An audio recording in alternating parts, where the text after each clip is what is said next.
NA89 اور NA122 کی کاغذات نامزدگی مسترد کرنے کی آئینی درخواستیں تیار ہیں۔ NA89 کی سرٹیفائیڈ کاپیز ابھی تک موصول نہیں ہوئی ہیں اور انشاءاللہ امید ہے کہ آج ہی دائر کر کے گزارش کی جائے گی کہ درخواستیں آج ہی مقرر کر دی جائیں۔ آپ کو پتا ہے کہ دونوں کیسز میں عمران خان صاحب کو الیکشن سے باہر بدنیتی کی بنیاد پر رکھا گیا ہے۔ الیکشن کمیشن نے توشہ خانہ میں جو نوٹیفیکیشن جاری کیا تھا اس کا اختیار نہیں ہے الیکشن کمیشن کو، اور نہ ہی سیشن جج صاحب نے عمران خان صاحب کو نااہل کیا۔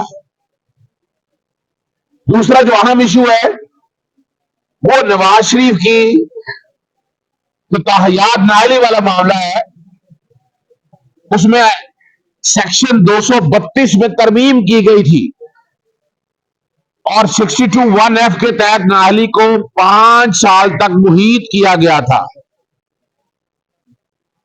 پارلیمان سادہ اکثریت سے آئین میں ترمیم نہیں کر سکتی ہے۔ سیکشن 232 اہلیت کو کنٹرول نہیں کر سکتا۔ اگر ترمیم کرنی ہے تو آئینی ترمیم ہو، اور سیکشن 235 جو ہے یہ آئین کے آرٹیکل 17، آرٹیکل 62 اور 63 اور اسلامی دفعات کے متصادم ہے۔ ایک آدمی جو جھوٹا ہے، خائن ہے، وہ جب تک معافی نہیں مانگتا، جب تک اس کی عبارت میں خیانت نہیں ختم ہوتی، جب تک سچا ثابت نہیں ہوتا، اور سچا عدالتوں نے ثابت کرنا ہے، تب تک وہ نااہل ہے۔